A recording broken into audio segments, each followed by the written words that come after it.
Welcome to Beyond the Shadows, where we journey into the eerie and the unexplained. My name is Ray, and with me is Grim. Each week, we delve into the darkest corners of the paranormal, exploring haunted locations, mysterious phenomena, and chilling tales from the beyond. Whether you're a believer or a skeptic, our goal is to bring you face to face with the unknown. From ghostly apparitions and poltergeist activities to cryptids and urban legends, we cover it all. So turn off the lights, settle in, and prepare yourself for a journey beyond the shadows. The truth is out there, and together, we will uncover it, one haunting tale at a time. Now let's dive into tonight's episode and discover what awaits us in the realm of the unknown.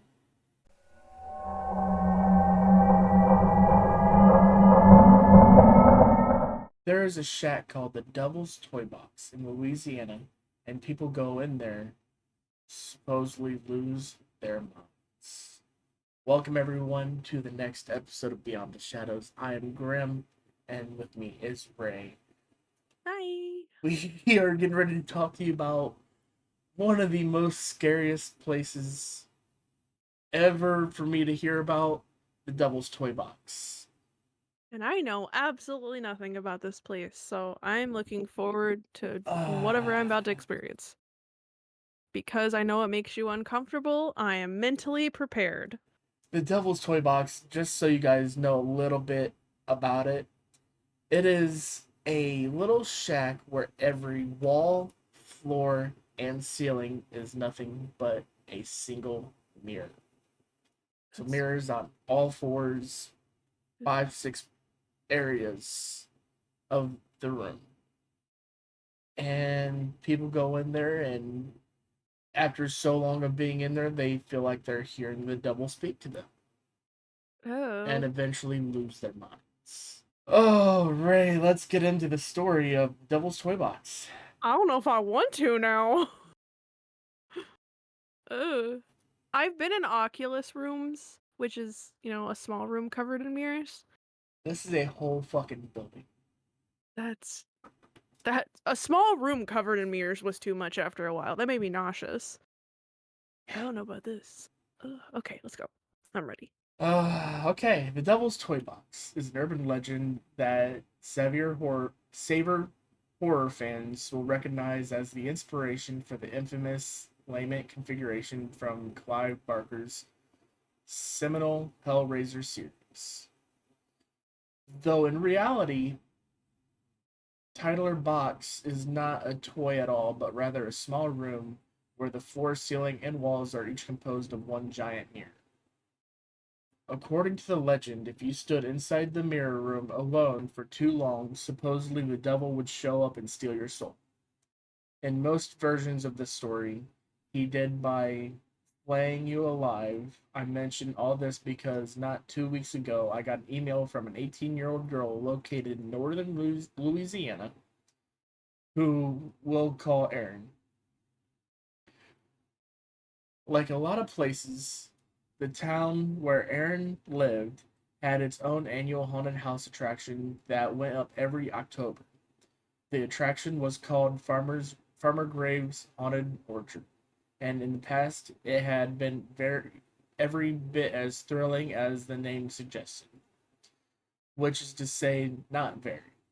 So Halloween 2014, the owners decided to spice things up by building several new interactive installations, of which included a windowless shack called the Devil's Toy Box. This shack housed a small room composed of large wall-sized mirrors. That's how. Question. I know you're about to read the next paragraph, but I thought you're telling me the entire thing that is the Devil's Toy Box was built to be an addition for a haunted attraction? Yes. I don't know why my brain was like, oh, this is a building that's been there and it's now an urban legend because people go and visit it late at night. It's deep in the woods somewhere. It was stumbled across. No, it was just built for an attraction. Yeah. All right. Ugh, okay. I don't know why that makes it creepier for some reason. I told you this place Ugh. gives me the heebie-jeebies. Like, I don't know, like, that's always like, oh, well, like, if it's more of a historical thing and it's been there for years and people stumbled across it, that's creepy. I don't know why my nose itches now. The concept of I'm trying, my nose itches. The idea that this was just built for an attraction, I don't know why all of a sudden that is just creepier to me. Well, wait till you Proceed. hear this little paragraph here. That's how Erin heard it described anyway. She had never been inside the toy box herself.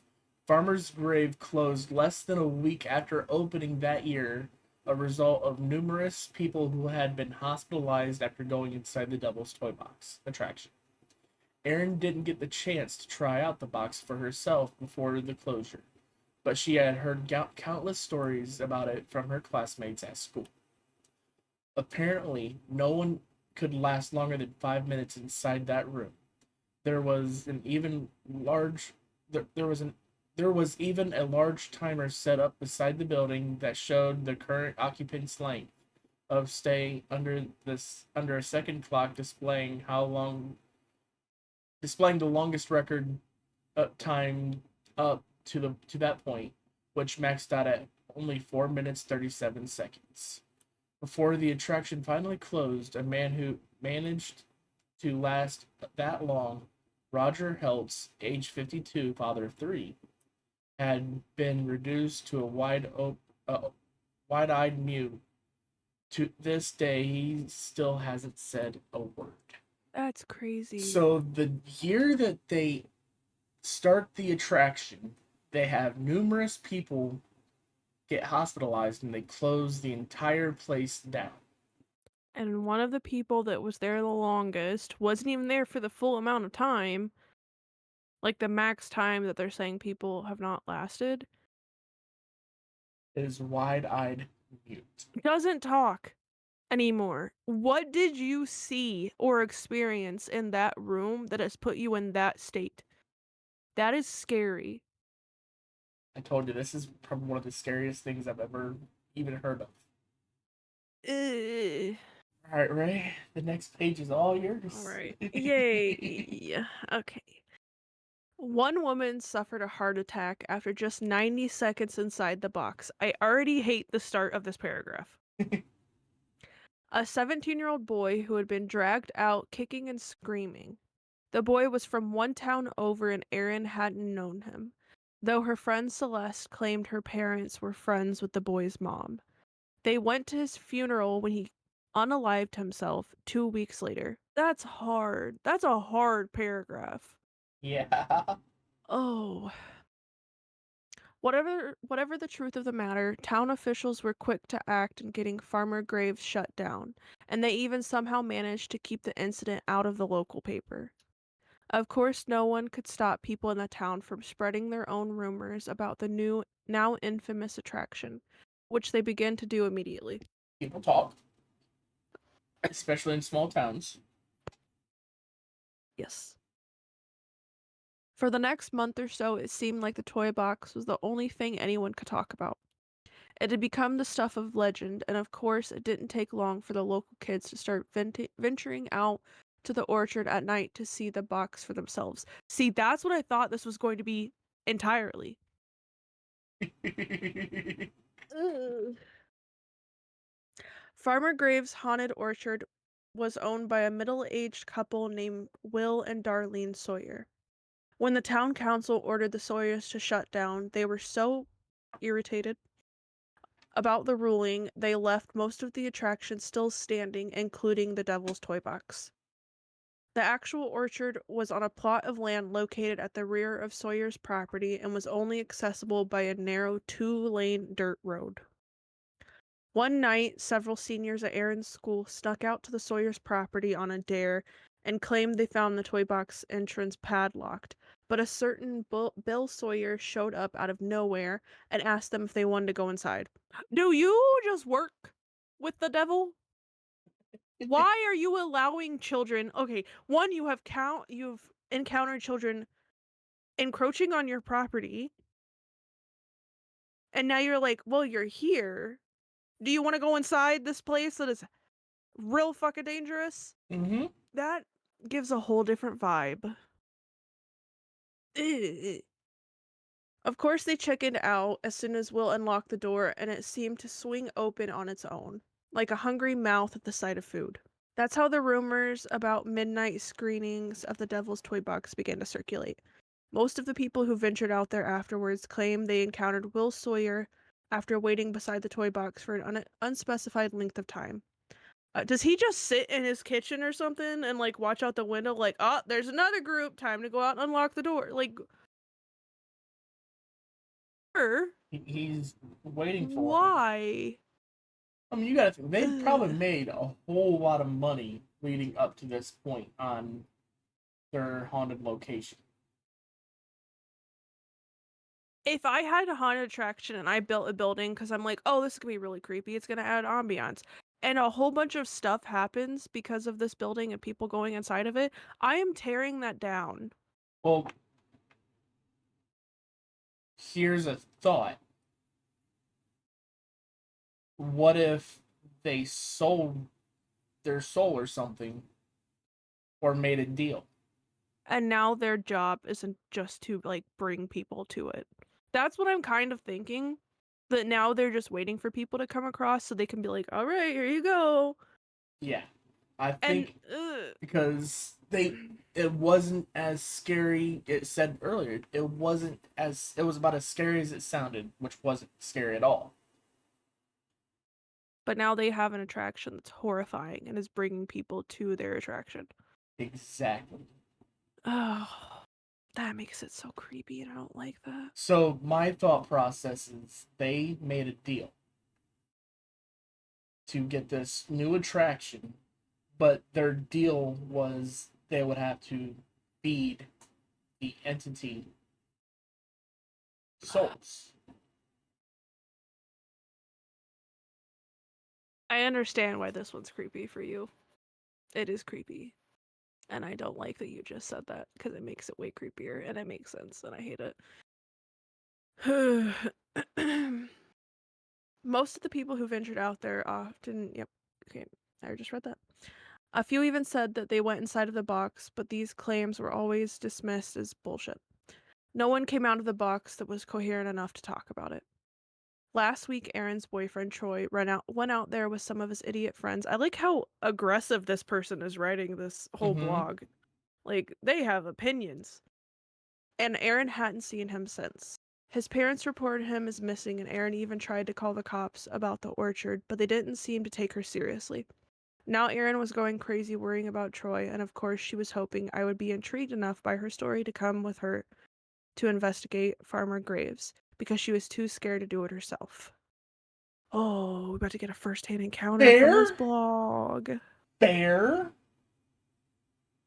She's too scared to do it herself. Her boyfriend went out there and now hasn't found anything, and all these things going on. I mean, Oh.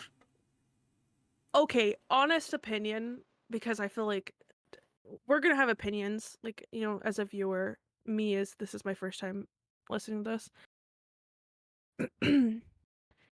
If you knew the history of this place and all of the stuff that has happened to people that have went in this building, and someone really, really close to you goes there and goes missing, would you yourself then be like, well, I have to go check it out?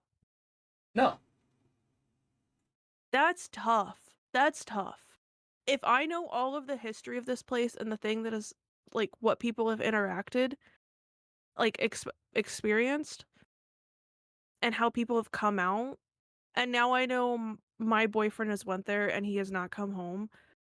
uh, Part of me would be like, well, part of me now I'm like, oh, 100%, I'm gonna go figure out what happened. But also another part of me is like scared, and also like, would I go there? I want to say that I would, but I want to say it's going to be really hard. I'm gonna 100% say I wouldn't. I want to hear your guys's like thoughts and feelings on that cuz that's hard. If I know, like knowing what I know leading up to this point, I don't know if I would be brave enough to actually, like, go and try to figure out what happened, but part of me is like, I would need to know if my loved one, in any form, went there and then just disappeared, but I am not a brave person. So I would definitely have to have a team of people with me, and I understand why she didn't wanna go alone. Yeah, absolutely. It was like there's no reason to go alone when you know that if you're just going alone, you don't know the people that own the land to begin with. And they seem But creepy as let, shit. let's let's break this down to where it's not even the paranormal side. You don't know the people who own the land to begin with. And how do we know that it's not just the people doing it? Yeah, Like, it could just literally be the people who own the land that's doing creepy shit to people that get there. It like, if we don't even look at it as a paranormal thing or as a "there's shit going on with this building," it could literally just be the people who own the property. exactly. I mean, the stories point otherwise because they're crazy and going in completely normal and coming out mute. I'm like, something had to happen while you were inside that building. And it's also very well known when you have two mirrors facing each other, it creates a portal. So that that's opening a gateway right there. You have a gateway completely open at all hours of the day, Yeah. and it's not going away. So So I would say definitely tying back. I would put myself in the position that Aaron is. Like, I would want to go find out what happened, but I would need people with me because yeah, there's I would. no There's way I'm no doing way that in hell alone. I'm going alone because Yeah. But I don't think I could sit right with myself and be like, "Nope, I'm not going." Like, I would have to go, but I would definitely need people because I would be literally terrified the entire time. oh All right, take us to no. what happens next.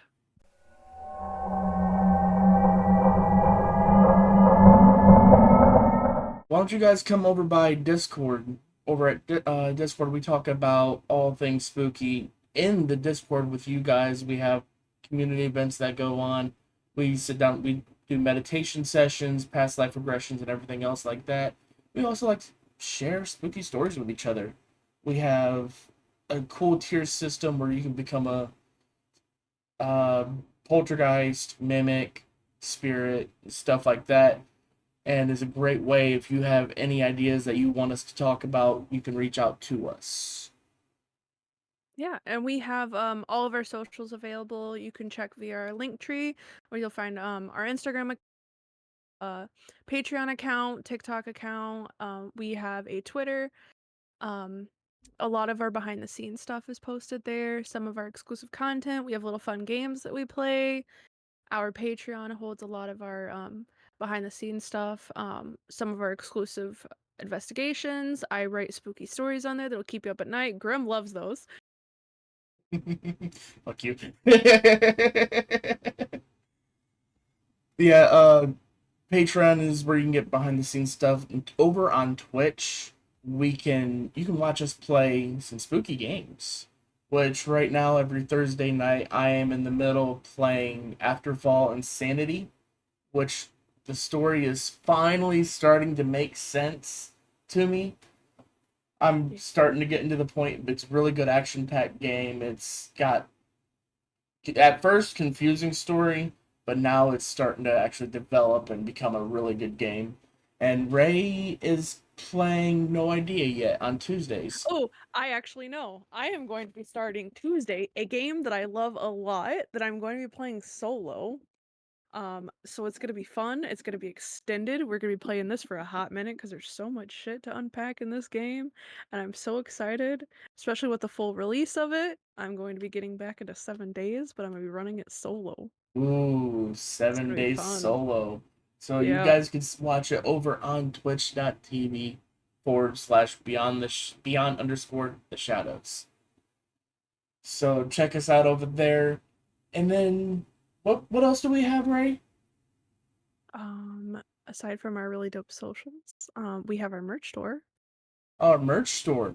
Oh, how Mhm. could I forget about the merch store? We have Yeah. through Streamlabs for the time being. We're selling some merch on there to kind of just let you guys have a little bit of merch from us.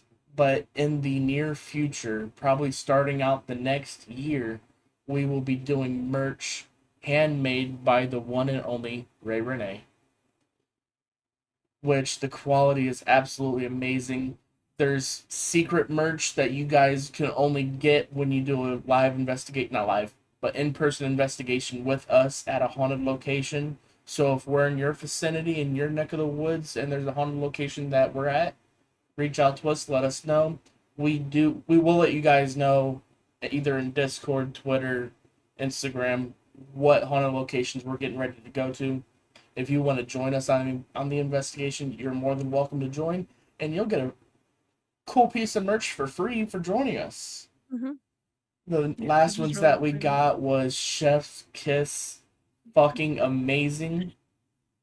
It says "Boo bitch, I'm a ghost" on the front, and on the back is the new logo that I personally had someone that I know and trusted a lot to make the art, and she fucking killed it. Shout out to you, Kendra. You're amazing. It looks amazing. I actually just found mine. It's in it's in here. I just don't have enough time to pull it out. So it's in here. Um and then lastly, hi. I'm a small business owner. I do have my own store. I make my own crafts. You can check me out at www.occultwonder.com. I make occult goodies, bookish treasures. I make some witchy stuff for beginner witches into intermediate witchcraft. I actually have some stuff in the works. So if you go to my website, I have a coming soon tab on my main page to show you what I'm working on. I do enjoy it. I love it. I love crafting. I love people getting excited about the things that I make. So definitely check that out. It's my baby. All right, back to the episode, you guys.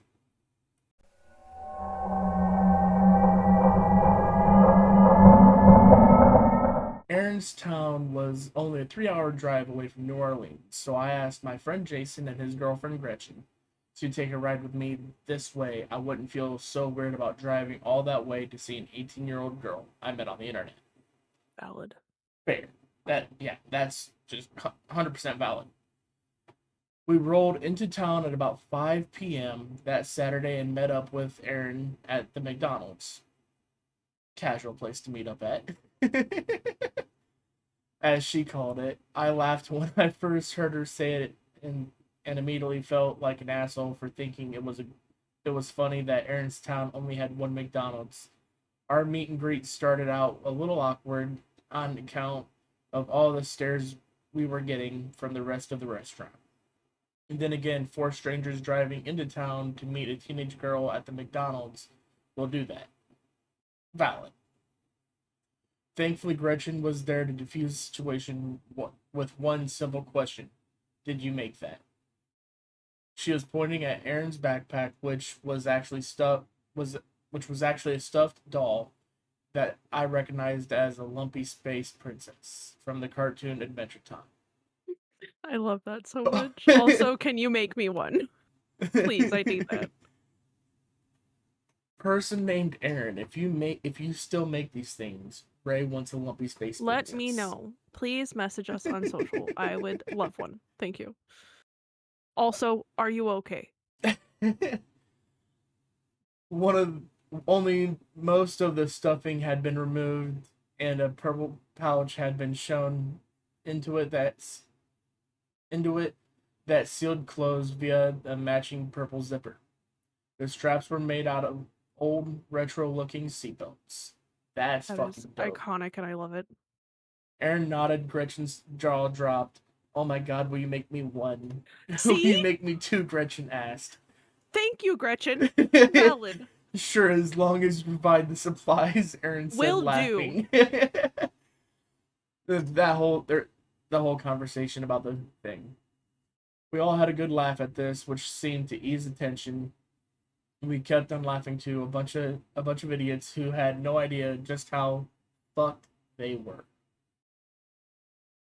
Oh, you had to end that paragraph That was like such that. a wholesome conversation for such a creepy story that I know this is about to be. And I'm happy we had comedic relief. Oh yeah. Also, seriously though, Aaron, I know that's not your name, it's just your name for this blog. Please let me know. I will provide you with supplies. Thank you. It was a little after 10 when we neared the end of the narrow dirt road that led to Farmer Graves' haunted orchard. We parked beside the tall wooden archway that designated the orchard's front entrance. I handed out flashlights from the small stash of them in my trunk, and we started inside. The place looked about how I expected it to, a row of brightly colored plywood shacks lined the vacant field beside several rows of satisma trees that had been covered in flake cobwebs and scary decorations. Each shack had a sign displaying the name of the different attraction. There was horn toss, which, judging from the illustration on its side, was a ring toss game where you tried to throw halos onto demon horns. I want to try that. Werewolf bowling, which was one, which was anyone's guess, and my personal favorite, The Exorcist, which was a mounted squirt gun game that had several wood cutouts of Linda Blair's face as targets. Cartoon water tanks were painted below each of the mounted squirt guns, and the tanks were labeled as holy water. That's adorable. The Devil's Toybox was the last shack in the row, and it was That's not painted a adorable. bright fire engine red. And the door, which made up one entire wall of the small structure, was padlocked shut. Someone had stacked a dozen or so rusted folding chairs against the side of the toy box. Erin grabbed one of the chairs and began to unfold it as she said, "Now we wait." No, Aaron, no. Okay, Anyone I'm else going get there to chills? find my boyfriend. Anyone else chills? No. You're going there to figure out what happened to your boyfriend. You're not going in there to experience the box. That's not what we signed up for. Uh, I'm not excited for where this is going. So you guys, we got one more page of this. That we're gonna probably make this into a two-part episode. And I'm gonna hyper fixate on this. I'm going to be thinking about it. And I don't like that. So the next, oh, Alright, I'm ready. Okay. here we go. How long? Gretchen asked. It varies, but hopefully not forever. Aaron motioned at the thick patches of wilderness to our left, and I turned to see a window glowing out there in the distance. They are literally just watching and waiting. Out there in the distant Yep. darkness. See it? That's the Sawyer house. They must know we're here. I don't like that. No. No. And that's what I was saying. You don't know who this Sawyer family is. And if I you guys just. are in our Patreon, you guys know about one of the episodes that we had talked about for our Patreon. You cannot trust anybody. You don't know what skeletons they're hiding in their closet.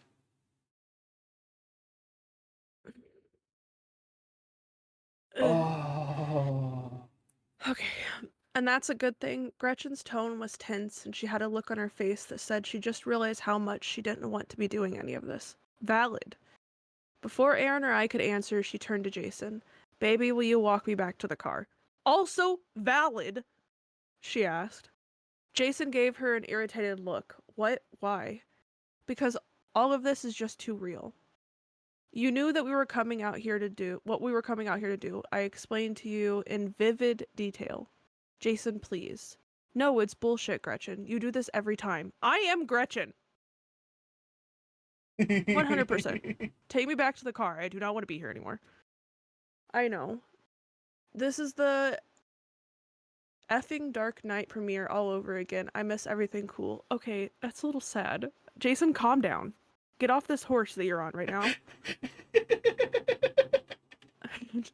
Like, why? Why? I'm sorry. She batted her eyes as she gave Jason an adorable frown. Gretchen had honed over many years of getting her way. Jason let out an exasperated sigh, and I handed him the keys to the car. You tell him, Gretchen. You tell him. I'll be right back, Jason muttered. Also, I don't know. Okay, listen. Fight or flight would be hard in the situation. I would immediately want to leave, but also my brain is like, I don't want to sit in a car alone. Ah, You don't know what the fuck's about to happen then. Someone could like right. knock on the car door and then you're gone. Because Right. you're alone in the orchard with a family of people that live in the house that you can see that you don't know. So I'm not going in the building, but I'm not going back to the car if I'm going to be alone in the car. That is a hard predicament. I'm just not going. I'll pass, thank you. You guys have a wonderful time. I will light a candle and keep you in my thoughts. I pulled out a chair and took a seat next to Aaron as we watched the beams from Jason and Gretchen's headlights shrink off into the darkness. Flashlights, not headlights. A thought crossed my mind just then. As if this didn't already resemble an episode of Scooby Doo, now we're splitting up. That's just asking for it. Yes. As soon as the words crossed my mind, we heard the crunch of approaching footsteps. Aaron and I stood in unison and exchanged a panicked glance before turning to face the forest bordering the orchard. A middle-aged man with long hair and a bathrobe emerged out of the darkness and into range of our flashlights.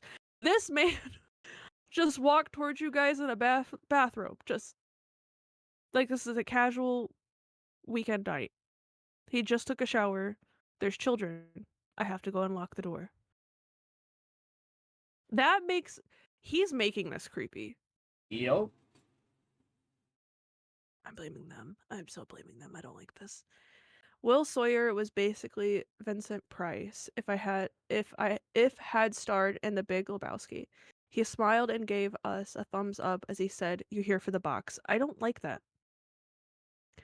Sort of, Aaron responded, and Will gave her a look that he had no idea what that could possibly mean. Have you seen this guy? I held up the photo of Troy that Aaron had texted to my phone as Will started to approach us. He squinted at the picture. Maybe, he said. When was that? A few weeks ago. He was the one that went in the box. Most won't go inside anymore. Lasted about 3 minutes, then he ran off screaming. Aaron let out a sharp gasp. Ran off? Ran off where? She asked. Oh my god. You watch a kid run out of this building and run off, and you're not gonna go figure out what's going on? You just let him leave? I'm freaking out. So I need to I know what think this happened. is a great time to leave a cliffhanger for you guys to watch next week for what happens next in the story. I'm kind of scared to find out what happened. But the Devil's Toy Box. Not all sunshine and rainbows. I need to know if there's actually something going on with the box because I feel like there is, but at the same time, I need to know what's going on with this Sawyer couple because I feel like there's also they're involved in something, and That's I don't why, want to be and cliffhung. my my theory is my theory alone. Is what I said is not factual. It's not based on actual evidence. But with the way my brain works, I'm trying to make sense of what's going on. It could be the couple is doing something to these kids that show up because they're mad about their stuff getting shut down, or they made a deal. And to hold their end of the deal so they don't end up getting unalived, they have to feed souls to the entity that they made the deal with. If you guys have any theories or any opinions, definitely leave them in the comments. Ugh. I'm not excited to see where this goes, but also I need to know. Uh, you want to read one more page, Ray? I want to finish the story. So, wrong question. I need clarification. But we'll finish the story next week, you guys. Love you guys. We'll see you guys then. Stay tuned for Tuesdays and I. Thursdays. Peace. Uh...